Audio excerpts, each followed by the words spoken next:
கர்த்தர் நல்லவர், அவர் கிருபை என்றும் உள்ளது. ஆமென். ஆமென் சொல்லலாமா? உன்னைக்கே கர்த்தர் நல்லவர். ஆமென். அவரை சரியா புரிஞ்சுக்கிட்டோம்னா கர்த்தரை மாதிரி நல்லவங்க யாருமே இல்லை. உண்மையா புரிஞ்சுக்கிட்டா போதும்.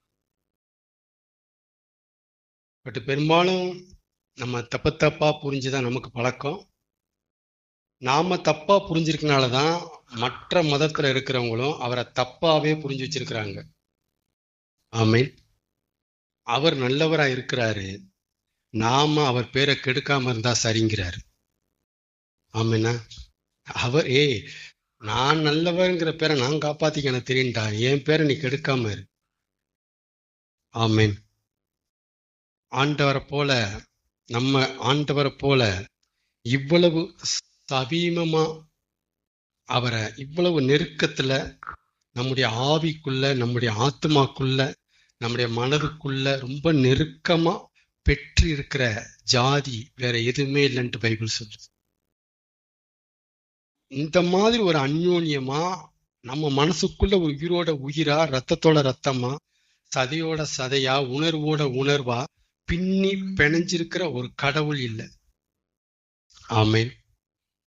நான் அப்படிதான் இந்த ஜீசஸை பார்க்கிறேன். நான் அப்படிதான் இந்த கர்த்தரை பார்க்கிறேன். நான் இப்படிதான் இத்தனை வருஷ காலங்களா 25 வருஷத்துக்கு மேல நான் இவரை இப்படித்தான் நான் அனுபவிக்கிறேன். ஆமென். கர்த்தர் நல்லவர், அவரை நம்பியிருக்கிற மனுஷன் பாக்கியவான். கர்த்தரை கடவுளா கும்பிடுற மனுஷன் மட்டும் இல்ல, கர்த்தரை கடவுளா தொழுது கொள்ளுகிற, வணங்குகிற, கையெடுத்து கும்பிடுகிற மனுஷன் மாத்திரம் இல்ல, கர்த்தரை நம்பி கிடக்கிற மனுஷன் பாக்கியவான். கர்த்தரே கதின்னு கிடக்கிற மனுஷன் பாக்கியவான். அவனை மாதிரி ஒரு பாக்கியசாலி இந்த உலகத்திலேயே இல்லை. அம்பானி கூட கிடையாது. அம்பானி கூட கிடையாது. ஏன்னா அனுபவிக்கிறதுனால இதை சொல்றதுக்கான தில்லு எனக்கு இருக்கு. அந்த தைரியத்துல பேசுறேன் நான். கர்த்தர் நல்லவர்.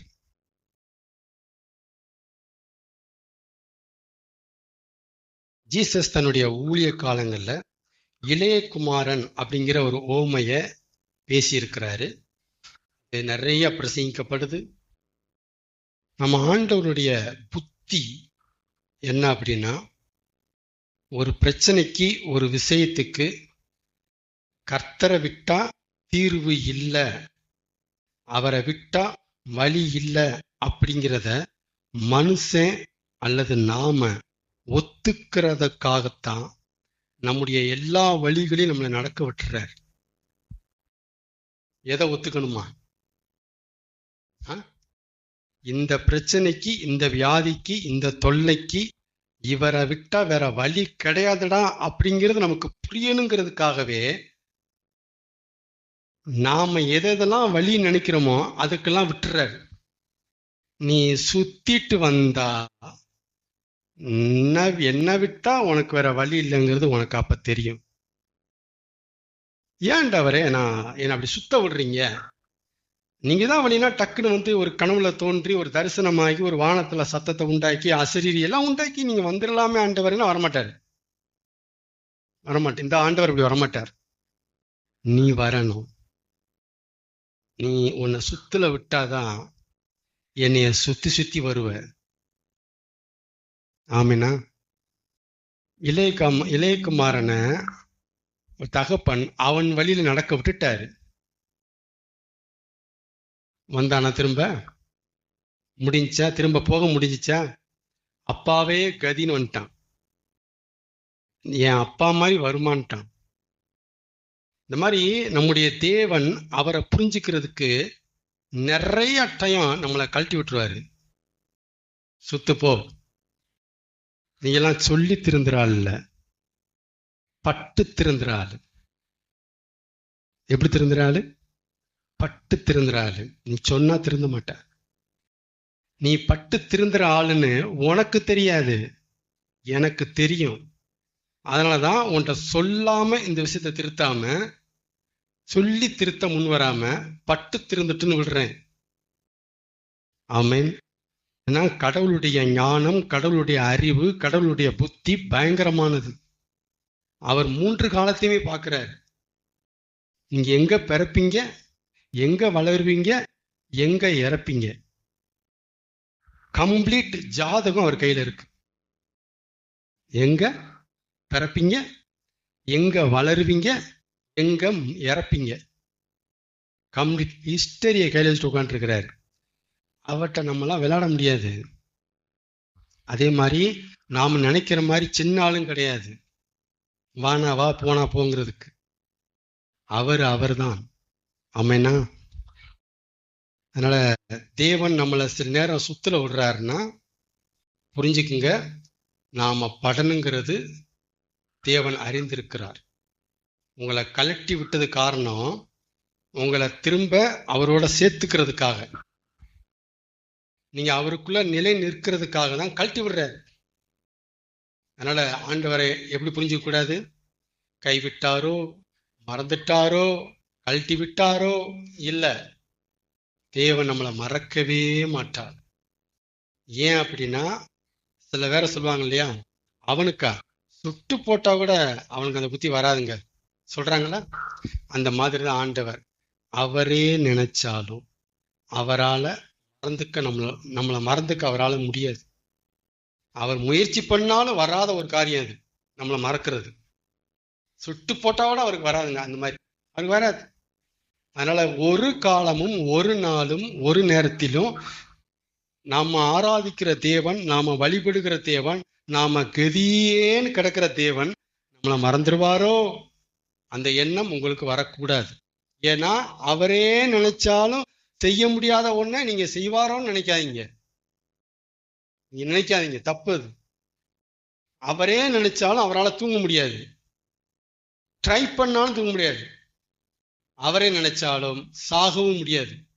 இதுதான் தெய்வம், இதுக்கு பேர் தான் தெய்வம். ஆமென்னா.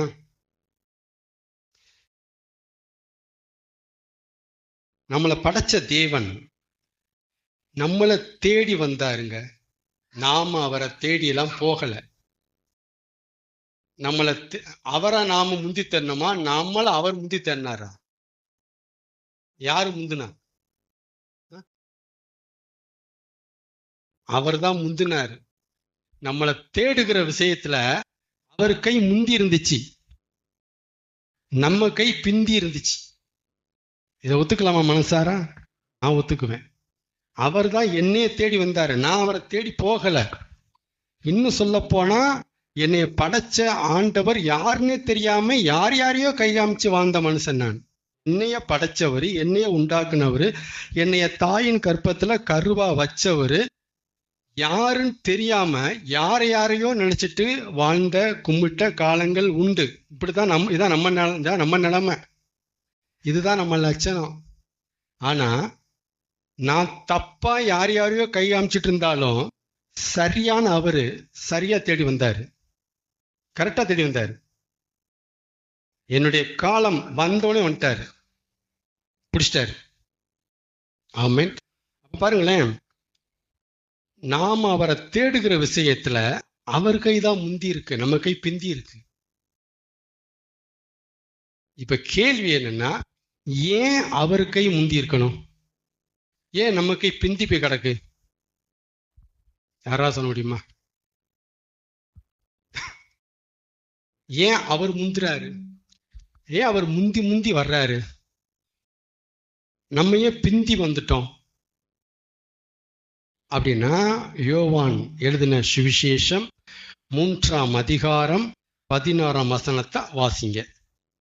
ஏன் அவர் கை முந்துது, எதுக்கு அவர் முந்தி முந்தி தேடுறார் நம்மளை?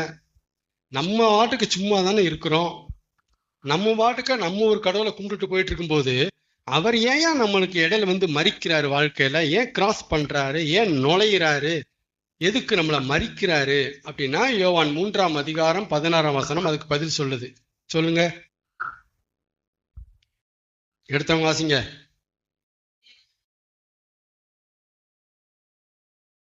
படைத்தவராகிய தேவன் வானங்களையும் பூமியையும் சமுத்திரங்களையும் காற்றையும் இயற்கையும் மரத்தையும் மண்ணையும் படைத்த தேவன். அதை அப்படி போட்டு வாசிச்சீங்கன்னா நல்லா பியூட்டிஃபுல்லா இருக்கும். தேவன் தம்முடைய ஒரே பேரான குமாரனை இயேசு கிறிஸ்துவை மனித அவதாரத்தை, இயேசு எப்படி புரிஞ்சுக்கணும், நீங்க மனுஷன் கிடையாது, தோற்றம் தான் மனுஷன். ஆனா வந்திருக்கிறது யாரு? கடவுள் அவதாரம், ரியல் கடவுள் அவதாரம்.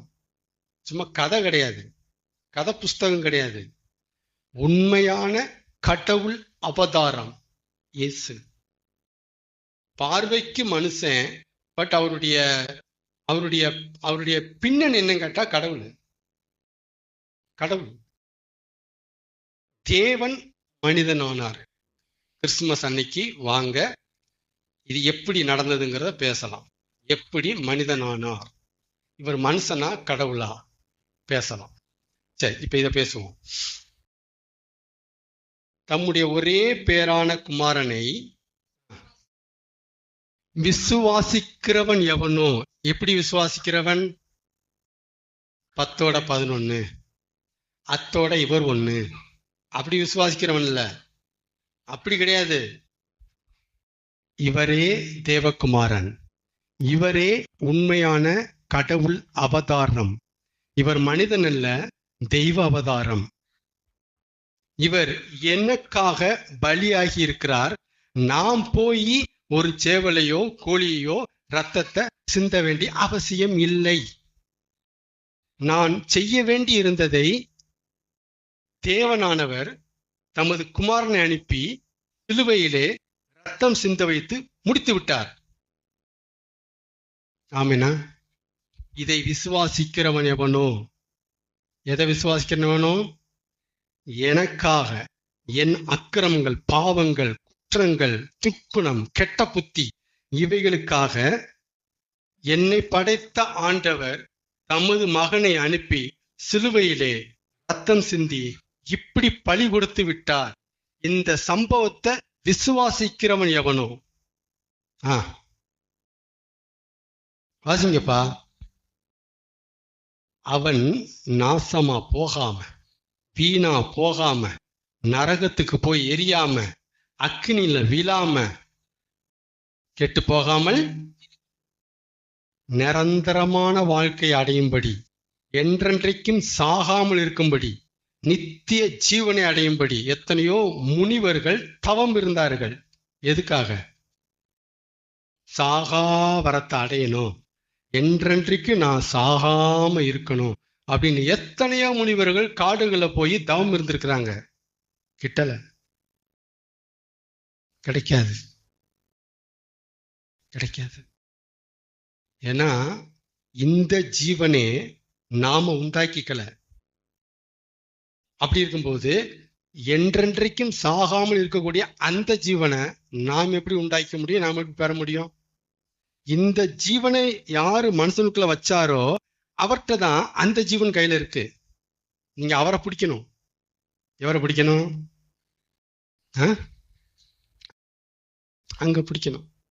நம்ம இடம் மாதிரி தேடுறோம், கிடைக்காது, கிடைக்காது. வெஜ் ஹோட்டல்ல போயிட்டு சிக்கன் பிரியாணி கேட்டீங்கன்னா கிடைக்காது, நீங்க இடம் மாதிரி தேடுறீங்க. நான்வெஜ் ஹோட்டல்ல போயிட்டு சாம்பார் சாதம் கேட்டா கிடைக்காது, நீங்க இடம் மாதிரி தேடுறீங்க, கிடைக்காது. இந்த ஜீவனை மனுஷனுக்குள்ள வச்சவர் யாரோ அவர்கிட்ட தான் என்றென்றைக்கும் அந்த மனுஷன் சாகாமல் இருக்கக்கூடிய ஜீவனும் இருக்கு, அங்கதான் இருக்கு. அப்ப நித்திய ஜீவனை அடையும்படிக்கு அவரை இப்படி சிலுவையில பலி கொடுத்து, சரீரத்தில் கிழிக்கப்பட்டு ரத்தம் கொட்டி தரையில விழுந்து ரத்தம் ஓடுது, தண்ணி கொட்டுது உடம்புல இருந்து, இப்படி அவரை பலி கொடுத்து காவு கொடுத்து இவ்வளவாய் நம்மில் அன்பு கூர்ந்தார். ஏயா அவர் தேடுறாரு நம்மள முந்தி முந்தி அப்படின்னா, ஏன் மேல அவர் வச்ச பாசம் ஜாஸ்தி ஜாஸ்தி. இத நினைச்சு நினைச்சு நான் அழுதுருப்பேன். நான் இந்த ஒரு பாயிண்ட நினைச்சு, ஏன் மேல என்னாலே வச்சிக்க முடியாத பாசம், என் மேல எனக்கே இல்லாத அக்கறை, என் மேல என்னை படைச்ச தேவனுக்கு இருக்கு. அந்த வைராக்கியத்துல தேடுறாரு. அவன் கிடக்குறான், அவன் தேடுறான், தேடாம போறான் அப்படின்னு ஓடி வர்றாரு. நான் தான் தேடல ஆண்டவரே, என்னையும் தேடுறீங்க? உனக்கு வேணா அக்கறை இல்லாம இருக்குடா, உன் மேல எனக்கு அக்கறை இருக்குடா. ஏன் அக்கறை இருக்கு? அவன் மேல பாசம்டா, அவன் மேல பாசம். இந்த ஒரு பதில தர ஒண்ணுமே கிடையாது அவர்கிட்ட. ஆமென். நம்ம மேல பாசம் இருக்கிறதுனாலதான் நாம அவரை தேடாட்டினாலும் அவர் நம்மளை தேடிட்டு கிடக்கிறாருங்கிற இந்த ஒத்த வார்த்தை நீங்க மறக்க கூடாது, மறுக்கவும் கூடாது. நம்ம மேல தேவன் வச்சிருக்கிற பாசம்தான் அவரை தேட வைக்குது. நம்மள சும்மா உட்கார விட மாட்டேங்குது, தேட வைக்குது.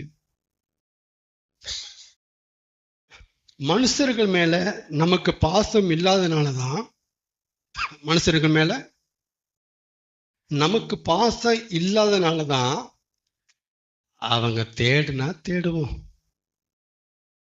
அவங்களா தேடுறாங்க, நம்மையே முந்தி முந்தி தேடிக்கிட்டு இப்படி சொல்றோமா நிறைய விஷயத்துல. எங்க அவங்களுக்கு நான் போன் போடணுமே. ஆமா, அவங்க எங்க உங்களை தேடுறாங்க? அவங்க தேடுறாங்களா என்ன? நீங்க போய் தேடிக்கிட்டு இருக்கீங்க அப்படி சொல்றாங்கன்னா என்ன இல்லைன்னு அர்த்தம்? பாசம் இல்லை. ஒரு ஆள் மேல நமக்கு நேசம் பாசம் இருந்ததுன்னா அவங்க தேடுறாங்க அப்படின்னு பார்க்க மாட்டோம், அவங்க தேடல அதெல்லாம் பார்க்க மாட்டோம், நான் தேடணும். இதான் பாசம், இதான் பாசம் பண்ற வேலை. ஒரு மகன் கம்பெனில போய் வேலை பார்க்கிறாரு, வெளியூர்ல போய். அப்பா இங்க இருக்கிறாரு. மகன் போன் பண்ணா என்னன்னு கேட்பான்னு உட்காந்துருப்பாரு. என்ன நீங்க பிள்ளை கால் பண்ணல கேட்பாருல, ஏன்? பாசம், பாசம். ஒரு நல்ல தகப்பன்ட்ட அந்த மகன் மேல பாசம் இருக்கனாலதான் அந்த பாசம் தேடுது. மகன் என்ன செய்யறான், என்னாச்சு நீ போன் வந்திருக்கணுமே, எப்பவுமே பண்ணுவானே பையன், இருங்க அவன் தேடுவான். இல்லம்மா பேசுவோமா. இதான் பாசம். அப்ப அவங்க தேடுனா பிரதர் தேடுவோம், அவங்க கால் பண்ணா நம்ம பேசுவோம். இது எல்லாமே தேவைக்காக வாழ்றோம். யாரு மேலே நமக்கு நேசம் இல்லைன்னு அர்த்தம். நேசம் இருக்குன்னா அந்த சைடு என்னன்னு பார்க்காது, இந்த சைடு பார்க்கும். நம்ம பேசுவோம், அவன் தேடாட்டினா போறான்ப்பா, கூப்பிடாட்டினா போறான்ப்பா, நம்ம பேசுவோம்ப்பா. இதான் பாசம். அப்ப நம்மை நாமே நியாயம் திருத்துக்கலாம். நாம ஏன் இப்படி பேசுறோம் அப்படின்னா அவங்க மேல பாசம் இல்லை, அதனால இப்படி நம்ம பேசுறோம். ஆமேனா?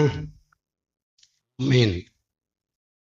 சரி, நம்மள மத்தவங்க தேடல அப்படின்னு என்ன காரணமா இருக்கும்? நம்மள மத்தவங்க தேட மாட்டேங்கிறாங்க, ஆனா அதையும் அந்த தெருவில் உட்காந்துருக்குறோம், அந்த வீட்டுல உட்காந்துருக்குறோம், நம்மள யாருமே தேட மாட்டேங்கிறாங்கன்னா நம்ம கூப்பிட்டாதான் பிரதர் கூப்பிடுறாங்க, நம்ம போன் போட்டாதான் அவங்க பேசுறாங்க. அவங்களாம் பேச மாட்டேறாங்க. அப்படி என்ன அர்த்தம் நினைக்கிறீங்க? நம்ம மேல அவங்களுக்கு பாசம் இல்லைன்னு அர்த்தம். நம்ம போன் போட்டாதான் என்னங்க சிஸ்டர் அப்படி கேட்கறாங்கன்னா நம்ம மேல என்ன கிடையாது அவங்களுக்கு. பாசத்துக்கு முன்னாடி நேரம் இல்ல, காரணம் சொல்லாது. பாசம் எதை சொல்லாது? பணம் இல்ல பிரதர், வழி இல்ல பிரதர், உடம்பு முடியல பிரதர், நேரம் இல்ல பிரதர், காரணமே சொல்லாது. பாசம் இருந்தா அது வேலையை செய்யும். தேவன் ஏதாவது காரணம் சொன்னாரா நம்மகிட்ட? கொஞ்சம் நான் பிஸி ஆயிட்டேன்டா அதான்டா உங்களை தேட முடியலன்னு சொல்றாரா? சொல்ல மாட்டாரு. பாசம். அப்ப இந்த உண்மையை நீங்க முதல்ல புரிஞ்சுங்க. இந்த உண்மைதான் நம்மளை அறியாம நமக்குள்ள நடந்துட்டு இருக்கு. நமக்குள்ள ஒரு ஆள் மேல பாசம் இல்லாதனால தான் நம்ம இப்படியெல்லாம் அவங்க தேடினா தேடுவோம் அப்படி நம்ம சொல்றோம். நம்ம மேல அவங்களுக்கு பாசம் இல்லாதனால தான் போன் போட்டாதான் பேசுறாங்க. ஆமா, புரிஞ்சுக்கணும். ஆமா, ஒரு தேவைன்னா கூப்பிடுவாங்க, அவங்களுக்கு தெரியுது. ஓகே, தேவைக்கு நாம இருக்கிறோம்.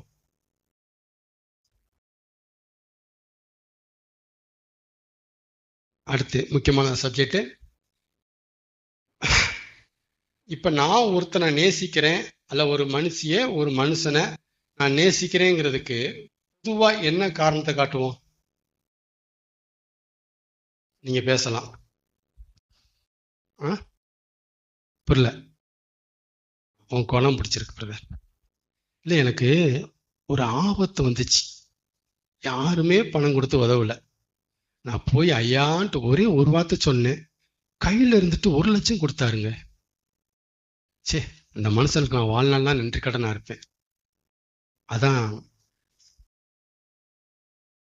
அவங்கள எனக்கு பிடிச்சிருக்கு, அதான் அவங்கள நான் நேசிக்கிறேன். சரியா? இவரையும் அவங்களுக்கு நேசிக்க முடியல. ஐயையோ, அவன் ஒரு வினயம் பிடிச்சேன். எப்படா நாங்க அழிஞ்சு போவோன்ட்டு சுத்தி தர்றான் தெருவில். எப்ப அவன் சாவான் தெரியலையே, எப்ப நாசமா போவான் தெரியலையே, எப்ப தரமட்டம் ஆவான் தெரியலையே. அந்த மாதிரி என்னைய பகைக்கிறவங்க, பகைக்கிறவன் அந்த மனுஷன் நல்லா இருக்குன்னு நினைக்கிறான், இந்த மனுஷன் பகைக்கிறான். அதனாலதான் இவனை நான் நேசிக்க முடியல. இதுதான் மனிதனுடைய புத்தி. சரிதானே? நமக்கு நல்லது செஞ்சா நேசிப்போம், நமக்கு கெடுதல் செஞ்சா தூக்கி வச்சிருவோம். இதுதான் மனித புத்தி. ஆனா தேவன் என்ன சொல்றாரு, இயேசு என்ன சொல்றாரு, நான் உங்களிடத்தில் அன்பு கூறுகிறது போல நீங்களும் எல்லாரிடத்திலும் அன்பு கூறுங்கள். அப்பெல்லாம் என்ன காரணம் சொல்றாருன்னா, பைபிள் எடுக்க முடியல, நிறைய இருக்கு. என்ன காரணம் சொல்ல வராரு? எப்பா, நீ ஒரு ஆளை நேசிக்கிறதுக்கு அவன் உனக்கு செஞ்ச நன்மைய காரணம் காமிச்சனா அவுட்டு. ஏன்னா இன்னைக்கு நன்மை செஞ்சுட்டான், நாளைக்கு ஒரு சூழ்நிலை வரும், அவனா நன்மை செய்ய முடியாம போயிடும். அப்ப என்ன செய்வ? நீ பகிச்சிருவல்ல. காரணத்தை இப்படி காட்டாத, ஆனா நான் சொல்ற காரணத்தை காட்டுங்கிறார். தேவன் உலகத்தில் இவ்வளவாய் அன்பு கூர்ந்தார். அப்படிதானே? தேவன் உண்மையிலே நம்மளை படைச்ச தேவன் இந்த உலகத்தில் இருக்க மனுஷர்களை நேசிக்கிறார். அப்ப எப்படி நான் அன்பு கூறணும் அப்படின்னா, என்னைய படைச்ச ஆண்டவர், என்னைய நேசிக்கிற அதே ஆண்டவர் எனக்கு தீமை செய்கிற இவனையும் நேசிக்கிறாரு. அவர் அவனை நேசிக்கும் போது நான் எப்படி அவனை பகைக்க முடியும்? முடியுமா? என் ஆளு அவனை நேசிக்கிறாரு. யாரை நேசிக்கிறாரு? நான் நாசமா போகணும், நான் அழிஞ்சு போகணும், நான் உருப்படாம போகணும், என் பேர் கெட்டு போகணும், தரமட்டம் ஆகணும் அப்படின்னு நினைக்கிற அந்த ஆளை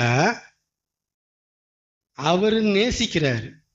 எந்த அளவுக்கு நேசிக்கிறாருன்னா, என்னைய நேசிக்கிற மாதிரி நேசிக்கிறாரு. அப்ப என் ஆளை அவரை நேசிக்கும் போது நான் எப்படி அவரை பகைக்க முடியும்? கொஞ்சம் புரியுதா என்ன சொல்றேன்ட்டு? பகைக்க முடியாது. இதுதான் கிறிஸ்துவின் அன்பு, இதுதான் உண்மையான கிறிஸ்தவர்கள். இதை புரியாத வாழ்றத போலி, டூப்ளிகேட் கிறிஸ்டின், டூப்ளிகேட். அது டூப்ளிகேட்.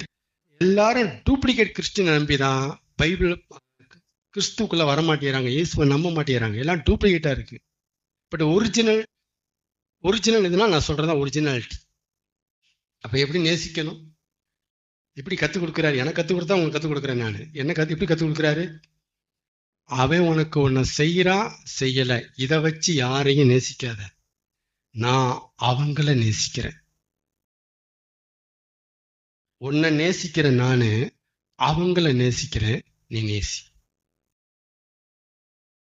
நீ நேசி. ஆமே. இப்படி இருந்தா இந்த மனமாற்றம் நிலையா இருக்குமா, மாறிடுமா? ஏன்னா நேசிக்கிறவர் நேசித்து கொண்டே இருக்க போறாரு. நான் எப்படி மாற முடியும்? என் புத்தி எப்படி மாறும்? விடு, அவர் நேசிக்கிறாரு, நம்ம டிஸ்டர்ப் பண்ண வேண்டாம், விட்டு. ஆமென்.